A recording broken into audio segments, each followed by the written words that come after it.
तो कल हमने जो पढ़ा था वो आपने पढ़ा होगा घर में, ऐसे मैं मतलब जो नए होने वाली बात कर सकता हूँ, है ना? पढ़ा था क्या घर पे? अब ये मत बोल देना सर हमने पढ़ा ही क्या था कल। Okay, so without wasting our time, let's continue with the topic. Yesterday we have studied about the types of solution on the basis of amount of solute. Voice clarity है या पंखा बंद करूं? कोई भी बोल दो एक जना, वॉइस क्लैरिटी है या पंखा बंद करूं? चलो इसका मतलब है। Okay, yesterday we have studied about solid solution, right? Now what was the solid solution that we have studied yesterday, in which the physical state of solvent is solid, means the types of solution which is based on the physical state, the types of solution on basis of amount of solute is depends on the physical state of solvent. Whether the solvent is of liquid type, then it is of liquid solution. If it is of gaseous type, then it is of gaseous solution. And yesterday we have studied about solid solution. Please, if you look into your book, some points or some examples are given which are incorrect. So please don't get confused with the book. Please go with me. Liquid solution means the solvent that is of liquid type and solute that may be solid, gas or liquid. Solute जो हो सकता है वो solid भी हो सकता है, वो gas भी हो सकता है और वो liquid भी हो सकता है. Now there are some examples. This table that we have written, 3 examples we have written yesterday and 6 examples are here. Out of these 9 examples, one example, sometimes 90% chances are there one example is asked in your board examinations. If examination will be there in the next year, right? If examinations are there, so solid, gas and liquid. Now the first example in which the solvent is liquid. So solvent liquid and solid gas sugar. अब जरूरी नहीं आप इसमें sugar use करो. You may use at place of sugar you can use glucose, right? You can use salt, whatever which is solid or which can be easily dissolved. Okay, जो आसानी से dissolve हो सके और जो solid हो उसे हम water के अंदर या किसी भी, अब यहाँ water लेना जरूरी नहीं है बेटा, यहाँ पे हम क्या ले सकते हैं? Suppose that you have taken as ethyl alcohol, C2H5OH. You have taken ethyl alcohol and you are mixing it in sodium hydroxide pellets. Sodium hydroxide NaOH की पैलेट्स होती है अपने, अगर हमने पिछले साल जब एक दो बार आपको ऐसे दर्शन करवाए थे मैंने केमिस्ट्री लैब के, तो उसमें आपको पैलेट्स दिखाया था, वो डिस्क टाइप स्ट्रक्चर की वाइट थी ना, इतनी छोटे छोटे साइज की, गोल सी, उनको हम क्या बोलते हैं? पैलेट्स. पोटेशियम हाइड्रोक्साइड की भी पैलेट्स होती है. तो अगर सोडियम हाइड्रोक्साइड सॉलिड है, इसको अपने एथेनॉल के अंदर डिसॉल्व करते हैं, तो this is a kind of mixture in which solid is a solute whereas liquid as a solvent. So you can take this example also. Now the next one is gas solute होना चाहिए और solvent क्या है? Liquid है. Soft drink. As we all know, CO2 gas is mixed. In the soft drinks, which gas is mixed? CO2 gas is mixed. So CO2 is a solute. CO2 क्या है बेटा? एक solute है which is mixed into the water. Sorry, into the soft drinks. और जो आप soda पीते हो ना 7 रुपए वाला, है ना? उसके अंदर कौन सी होती है? उसमें भी गैस मिक्स होती है. उसमें वाटर के अंदर और उसमें थोड़ा सा अमाउंट में सॉल्ट डाल करके उसमें गैस मिक्स करते हैं, तो वो भी क्या है? सॉल्यूट गैस है और सॉल्वेंट क्या है? लिक्विड है. तो उसका एक एग्जांपल है soft drink. CO2 gas is mixed as a solute. The next is liquid and liquid. अब इतना तो आप समझदार हो, मैंने लिक्विड क्या है? लिक्विड एंड लिक्विड दोनों लिक्विड है और सबसे परफेक्ट सॉल्यूशन हमने बहुत बार इसके बारे में पढ़ा है, आप सबको भी पता होगा, वाटर प्लस अल्कोहल. ये जो मिक्सचर है ये कौन सा होता है? लिक्विड में लिक्विड का मिक्सचर है. और इसमें आप अगर एग्जांपल की फॉर्म में लिखना चाहते हो तो आप ये लिख सकते हो कि वाटर का फॉर्मूला आपको पता ही होगा, H2O प्लस अल्कोहल में ज्यादातर इथाइल अल्कोहल यूज करते हैं, C2H5OH. केमिस्ट्री में वैसे आप लोग क्या यूज करते हो वो मुझे नहीं पता कि आप कौन सा अल्कोहल यूज करना चाहते हो, that is your choice, but chemistry में हम कौन सा यूज करते हैं? H2O plus ethanol C2H5OH, right? So these are the 3 examples which are considered in case of liquid solution. So please keep in mind ethanol plus sodium hydroxide, or you are listening it, I know it. So please go through your notes which are given to you, or you can go through with the book which is incorrect sometime, or you can just write the things in a rough way while you are listening it, right? While you are just having the lecture, you can write it in a rough way so that you can revise the things after the class. So H2O plus alcohol, alcohol comes up ethanol. So this is the liquid type of solution, and after that gaseous solution. Now what is gaseous solution? Now gaseous solution में solvent कौन आ गया? ये solvent है बेटा, मैंने ऊपर लिखा नहीं था, पहले से लिखा हुआ था इसलिए। और ये क्या है? solute। इसको रहने देते हैं, इसको लिखा है solute, और ये क्या है? solvent। तो solute, solid, liquid और gas, solvent कौन होगा? gas, gas, gas। अब इसमें जो एग्जांपल है ना वो सारे ही मतलब टिपिकल से एग्जांपल है जो एक जैसे से लगेंगे आपको। आपको ऐसा लगेगा कि उसमें कोई डिफरेंस नहीं है, आपको ऐसा लगेगा कि इसमें कोई डिफरेंस नहीं है, ठीक है, बट इनमें डिफरेंस है। एक बार लास्ट टू लास्ट ईयर ये क्वेश्चन आया था एग्जाम में कि I2 in air, it is a which kind of solution? Iodine in air, तो iodine vapour in air, iodine vapour होती है किसमें? एयर में। तो आयोडीन किस फॉर्म में रहेगी?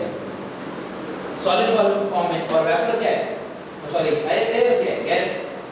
तो सॉलिड कौन है? I2 vapour in air, that is which kind of solution? Gaseous solution.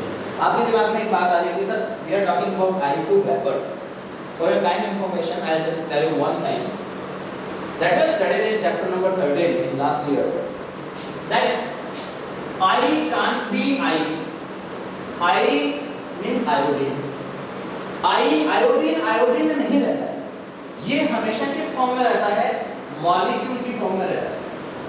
और जब ये मॉलिक्यूल की फॉर्म में रहता है तो ऑब्वियस सी बात है कि हमने एक रिएक्शन पढ़ी थी, अगर आपको पता हो, एल्किल आयोडाइड की रिएक्शन थी किसी के साथ, एल्किल आयोडाइड का ये था RI plus NaI, ऐसा कुछ था। तो उसमें I2 गैस का रिडक्शन होता है, सोडियम एल्काइल एल्केलॉइड बनता है, एल्काइल बनता है। तो इसमें एक I2 गैस का रिडक्शन होता है यहाँ से। तो I जो है वो हमेशा किसकी फॉर्म में रहता है? I2 की फॉर्म में रहता है। तो आपको वेपर यहाँ दिख रहा है, लेकिन यहाँ पे I2 की हम कौन सी बात कर रहे हैं? जब I2 जो है हमारे पास वो सॉलिड अमाउंट के अंदर प्रेजेंट है, क्योंकि ये इसको आप कितना ही गर्म कर लो, कितना भी इसको वेपर में कन्वर्ट करने की कोशिश कर लो, वापस अपनी फॉर्म में आ जाता है। तो I2 इन एयर, तो ये कौन सा हो गया? सॉल्यूट हो गया, गैस क्या हुई? सॉल्वेंट हुई। तो ये I2 वेपर इन एयर। उसके बाद है लिक्विड एंड गैस, गैस के अंदर लिक्विड, वेपर ऑफ क्लोरोफॉर्म। देखो क्लोरोफॉर्म में गैस है, ठीक है, लेकिन क्लोरोफॉर्म हमने लैब में भी देखा है कि लिक्विड फॉर्म में प्रेजेंट रहते हैं। जैसे हम उसको एयर में छोड़ते हैं तो वो इवेपोरेट होने की कोशिश करती है। तो जब वो इवेपोरेट होती है तो उसमें क्या होगा? मॉइस्चर होगा। तो मॉइस्चर होगा मतलब उसमें क्या है? वाटर ड्रॉपलेट्स है। तो वाटर ड्रॉपलेट्स होने का मतलब क्या हुआ? लिक्विड है, और लिक्विड किसमें? मिक्सचर है, एयर में। एयर क्या है? गैस। क्योंकि हमारा जो एयर है उसके अंदर बहुत सारे क्या है? गैसेस है। It is a mixture of gases in which nitrogen, hydrogen, oxygen, carbon dioxide, carbon monoxide, sulphur dioxide, sulphur trioxide, nitrogen dioxide, nitric oxide, nitrogen pentoxide, ठीक है, नाइट्रस ऑक्साइड, ये बहुत सारी गैसेस हैं, वो एक मिक्सचर ऑफ एयर है। तो वो क्या हो गया? गैस। तो गैस में कौन प्रेजेंट है? Liquid, so vapour of chloroform. The next is gas plus gas. ये तो आपको पता ही है कि गैस और गैस का मिक्सचर क्या होता है? Atmospheric gas. जो एटमॉस्फेरिक गैसेस हैं वो एक मिक्सचर बनाते हैं जो N2 और O2 है, मान लो इसके अंदर। अच्छा, इसके अंदर क्या है? एक्सक्लूडिंग डस्ट पार्टिकल्स है। Keep in mind, because in the starting of the session or studying of this chapter, we have studied that air is a heterogeneous mixture because some dust particles are there in air, so उस वजह से ये क्या है? heterogeneous mixture है। कौन? air, क्योंकि dust particles है। But right now we are just talking about the gaseous solution, and here we have taken example of N2 plus O2. It means in this case N2 and O2, that these are the gases, pure gases, excluding the mixture of dust particles. यहाँ पे dust particles को हमने consider नहीं किया है, we are just ignoring the dust particles. जो it can be defined as gaseous mixture or the gaseous solution in which gas and gas both are present, right? So till this, if you guys have any doubt, till we have studied gaseous solution or about the liquid solution, about the solid solution. If you guys have any doubt, then please just unmute your mic and speak. Otherwise, we'll move to the next topic. Yes. The H2 vapor in air is the gaseous vapor. Which one, beta? S2. I2 vapor in air. I2 vapor in air. Okay. I2 क्या है बेटा? Gas है। हमें पता है molecule की form में रहता है और मैंने आपको जैसे भी बोला कि मैंने पढ़ा भी है कि I2 देखो जब अपने क्या होता है अगर अपने हैलोजन की बात करते हैं तो F2 Cl2 Br2 और I2। अब इसमें क्या होता है फ्लोरीन को हम अलग नहीं कर सकते, क्लोरीन और ब्रोमीन को अपने Cl को Cl की फॉर्म में रख सकते हैं, Br को Br की फॉर्म में और यहाँ से Br अकेला ऐड भी होता है बहुत बार। लेकिन जब I2 की बात आती है तो I2 के लिए आपको शायद मैंने 13 चैप्टर में बताया था कि ये जब रिएक्शन होती है ना तो एक स्पेशल रिएजेंट होता है mercuric oxide, if you guys remember, या फिर this reaction takes place in presence of red phosphorus Hi, red phosphorus and Hi और मर्क्यूरिक ऑक्साइड की प्रेजेंस में रिएक्शन फिजिबल होती है। अदरवाइज ये रिएक्शन नहीं होती क्योंकि I2 जो है ना, I2 को आप ऐसे नहीं कर सकते हम कि इसको I और I की फॉर्म में लिख लिया और इसमें से आयोडीन निकाल दिया, ऐसा नहीं हो सकता। इसकी एक बहुत बड़ी और हम बोल सकते हैं एक ऐसी टेंडेंसी होती है इस I2 कंपाउंड की कि ये बहुत जल्दी आप उसको कैसा भी कन्वर्ट कर लो ये वापस I2 मॉलिक्यूल में आ जाता है। और यहाँ पे जब हमने I2 वेपर इन एयर लिया है, इट मींस ये I2 की वेपर है। अब वेपर तो होती है कौन से स्टेट में? गैसियस स्टेट में। लेकिन इसमें ये I2 है वो सॉलिडिफाई बहुत फास्ट होता है। सॉलिडिफाई का मतलब होता है कि पार्टिकल्स की फॉर्म के अंदर बहुत जल्दी आ जाता है। तो उसको जैसे मैंने आपको कल एक एग्जांपल दिया था, अगर आपको याद हो, कि जो कफ सिरप होती है ना उसमें कुछ ऐसे मेडिसिन होते हैं जिसमें आपको जब उसको आप लेते हो तब शेक करते हो, अदरवाइज उसको रख देते हो ना तो ऊपर वाली साइड में तो लिक्विड रह गया और नीचे वाली साइड में वो पार्टिकल्स व्हाइट कलर के या कैसे कलर के पार्टिकल्स नीचे सेटल डाउन हो जाते हैं। तो हम ये नहीं बोल सकते कि वो एक सॉल्यूशन नहीं है, वो सॉल्यूशन है लेकिन कैसा सॉल्यूशन है? कोलाइडल सॉल्यूशन है। Type of solution is different but this is a solution in which the particles are settled down at the bottom. So similarly I2 is a vapor, but this is the condition of I2 that I2 gets converted into I2 molecules which gets solidified. After the solidification of these I2 molecules it behaves like a solid particle in air. That's why it is an example of solid, solute and solvent, that is a gas. Anything else better? Sir? Yes? हाँ, vapor of chloro. Please again.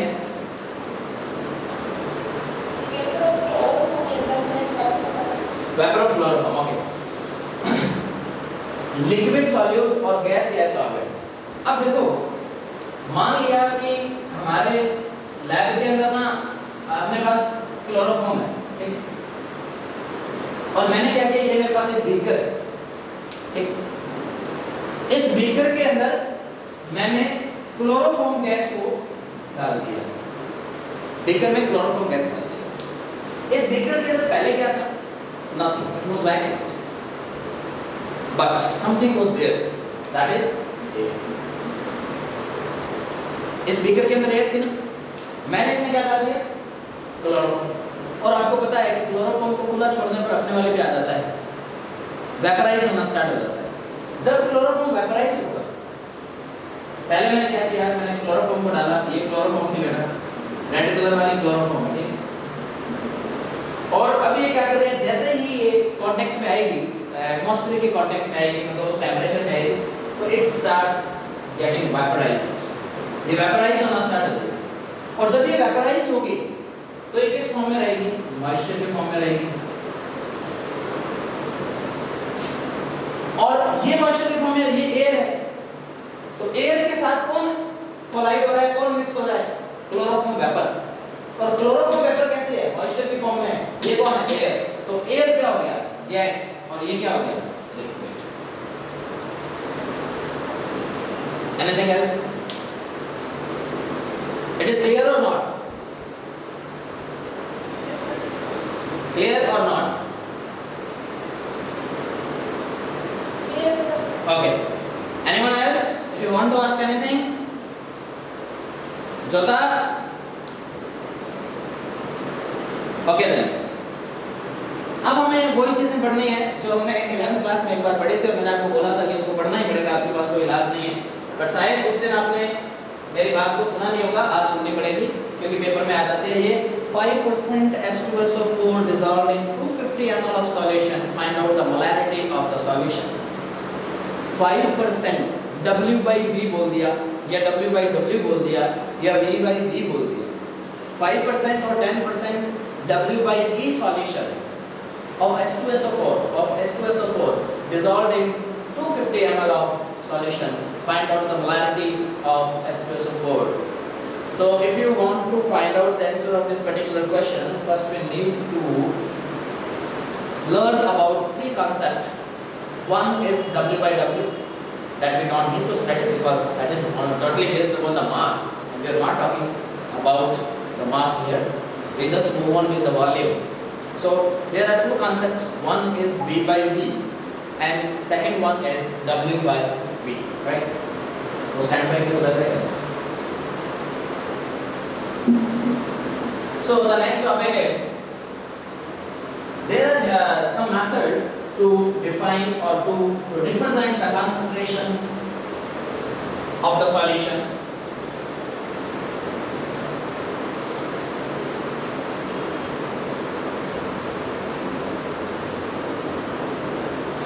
Okay, let's move.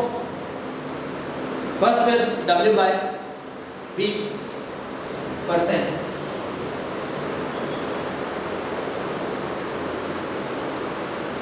W by V percentage method. Now what is W by V percentage method? So please listen. W by V, ये जो ऊपर होता है उसको बोलते हैं solute, और जो नीचे है वो क्या है? सॉल्यूशन। सॉल्वेंट नहीं, सॉल्यूशन, इवन नहीं। W क्या है? Weight, mass of solute. W means mass, V means volume. V pertains to volume and W that depicts mass. So it is also known as mass volume percentage. What it is known as? Mass volume percentage. इसको हम mass volume percentage भी बोलते हैं, या कुछ books में weight volume percentage भी लिखा होता है। mass volume percentage, अब मैंने बोला कि W by V percent, एक चीज तो आपको समझ आ गई होगी कि W by V percent, it means first we need to multiply the next term with 100 because there is a percentage sign। अब आप बोल रहे हो कि सर ये छोटी-छोटी बातें हमें बता रहे हैं, बोरियत फील हो रही है, ये छोटी-छोटी बातें छोड़ देते हो आप एग्जाम वाले टाइम में ना, ये 100 भूल जाते हो। 100 बोलते हैं आपका आंसर आ रहा होता है 195, आना चाहिए 19.8.95 ना, आपका आता है 195 है ना। तो 100 से मल्टीप्लाई करना है just to remove the sign of percentage, and this is what solute। So mass of solute, which is obviously in gram, and volume of solution, that is in ml। अब मेरे जैसे इंटेलिजेंट बच्चे बहुत होते हैं class में, है ना? इंटेलिजेंट कैसे? ये हमारा ग्राफ में है, इधर लिखेंगे लीटर, हो गया काम, पक्के में। आपको पता है कि जब भी हम ऐसा कुछ पढ़ते हैं, आपने फिजिक्स में बहुत अच्छे तरीके से पढ़ा होगा कि जब भी हम ऐसी बातें करते हैं तो ऊपर और नीचे दोनों साइड में क्या होना चाहिए? ऐसा यूनिट्स। अगर आप ऐसा यूनिट ले रहे हो तो ऐसा यूनिट हो, अगर आप एमकेएस ले रहे हो तो एमकेएस होना चाहिए, और अगर आप सीजीएस ले रहे हो तो सीजीएस होना चाहिए। तो ऊपर ग्राफ में तो नीचे का, ठीक है। अब मान लो आपको कोई ये बोलता है मेरे जैसा कि 10% W by V, 10% W by V of H2SO4, इसका मतलब क्या होगा? 10% W by V मतलब 10 ग्राम H2SO4 100 ml में उपस्थित है, प्रेजेंट है, सॉरी, कि 10 ग्राम H2SO4 100 ml ऑफ सॉल्यूशन के अंदर प्रेजेंट है। मैं बोलता हूँ 4%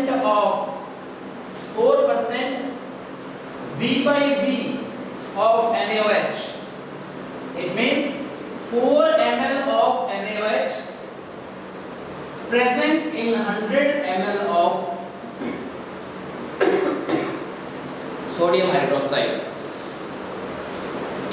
W/V, सॉरी W/V का मतलब ग्राम किसमें है? ml में. V/V का मतलब ml किसमें है? ml. ठीक है, तो V/V का मतलब ये होता है और W/V का मतलब ये.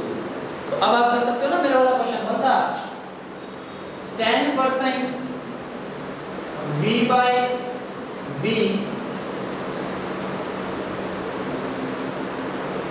of H2SO4 present in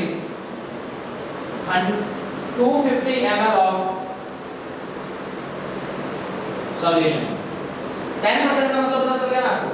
और V/V यहाँ पे भी जब नहीं दिया हो, जब अब V/V 10% का मतलब कितना है? 10 ml present in 100 ml. So how many ml present in 250 ml? That is 25 ml. तो अब हमें सॉल्यूट की पता चल गया, सॉल्यूट कितनी अमाउंट है. H2SO4 का मास आपको पता होता है, नंबर ऑफ मोल्स निकल जाएंगे, मोलैरिटी फाइंड आउट हो जाएगी. ये क्वेश्चन हम बाद में करेंगे. अभी तो आपको सिर्फ इतनी बात समझनी है कि अगर 10% V/V H2SO4 present in 250 ml, तो H2SO4 की कितनी अमाउंट 250 ml में प्रेजेंट है. Are you getting me or not? If you have any doubt or the things are not clear, then please tell me when I ask you.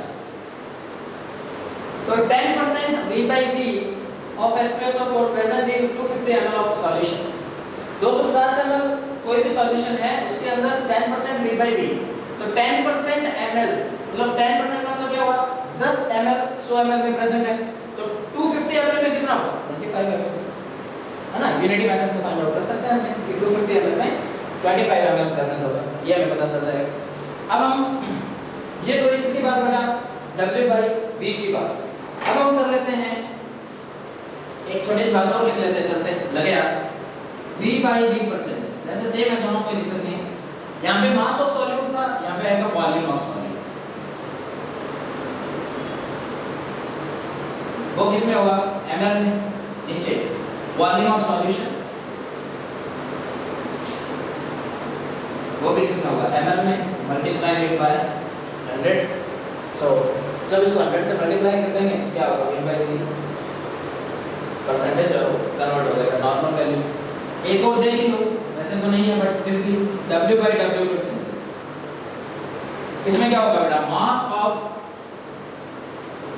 Solute in gram divided by volume of solute in gram multiplied by. So this is W/W percentage. So these are the 3 different methods to explain or to show the concentration of the solution in W/V percent method, V/V percent method and W/W percent method. Yes? W/W में formula नहीं होगा. W/W हाँ sorry mass है. Okay okay. It's a mystery. ये ना live classes का फायदा. नहीं तो मेरे जैसा गोले देकर चला जाता, आप गालियां निकाल रहे कुछ चुनाव कर कौन कि आगे मुझ चलो. W/W ये by mistake that was volume but it is a mass of solution है. ये सॉल्यूट नहीं है. अभी तक तुमने भी नहीं देखा बेटा.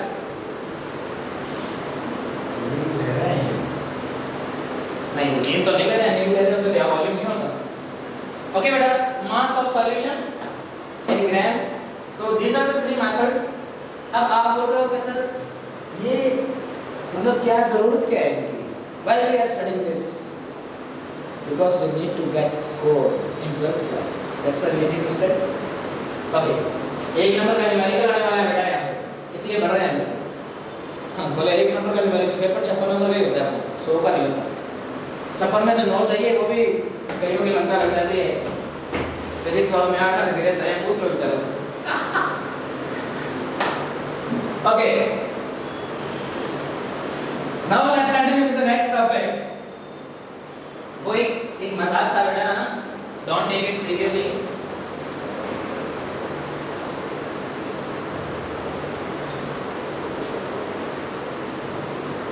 कोई लीड तो निकल गई बात सुन के। इंदौरिया बैठे क्या? बैठिए सुनता इंदौरिया आ रहे देर।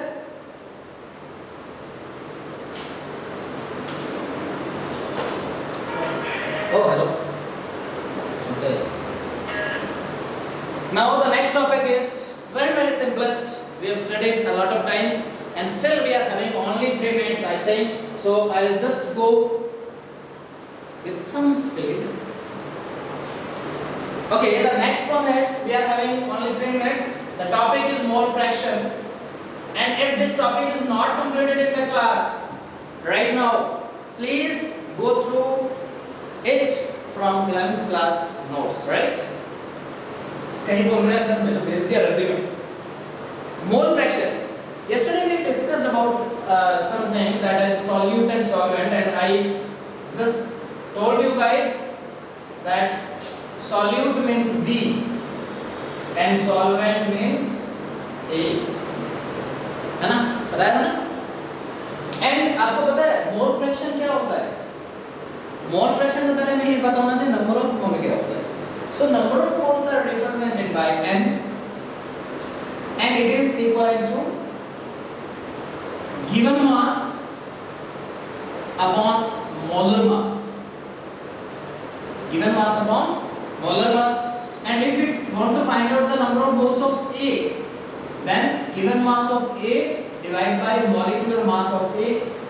And if we need to find out the number of moles for the B, then given mass, that is Wb, and molar mass, which is Mb. So by these two things we can clarify, or I can find out the number of moles if a solution contains 2 components A and B. Out of those, B we have assumed as a solute and A we have assumed as a solvent, right? So Na and Nb are the number of moles of solute and solvent that we can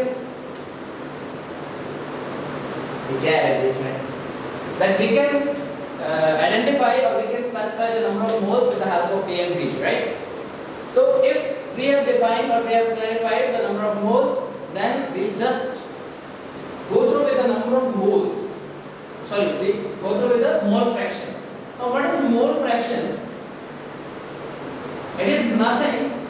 It is represented by X, capital X, and it can be find out by the formula that number of moles of a component divided by total number of moles. मुझे पता है आज मैं कितना भी speed से कर रहा हूँ इसे, this can't be completed today. So this is the mole of fraction, which is defined as number of moles of a component divided by total number of moles which are present in the solution. It is represented by X, right? So please go through with the 11th class notes in the mole fraction section. Tomorrow I will go some bit fast in the topic of mole fraction, and after that we will start the new topic, which is molarity and molality, and after that solubility. The most important topic, or we can say the first topic of 12th class, will start day after tomorrow, that is solubility. This is also related to the 12th class, but the main topic of 12th class starts from day after tomorrow, right? So thank you so much. Just enjoy your holidays with all those things. Please study at home whatever we have studied today in each and every subject, whether it's a Hindi, English, or whatever the classes that are going to be started in the coming 3 or 4 days, right? Thank you.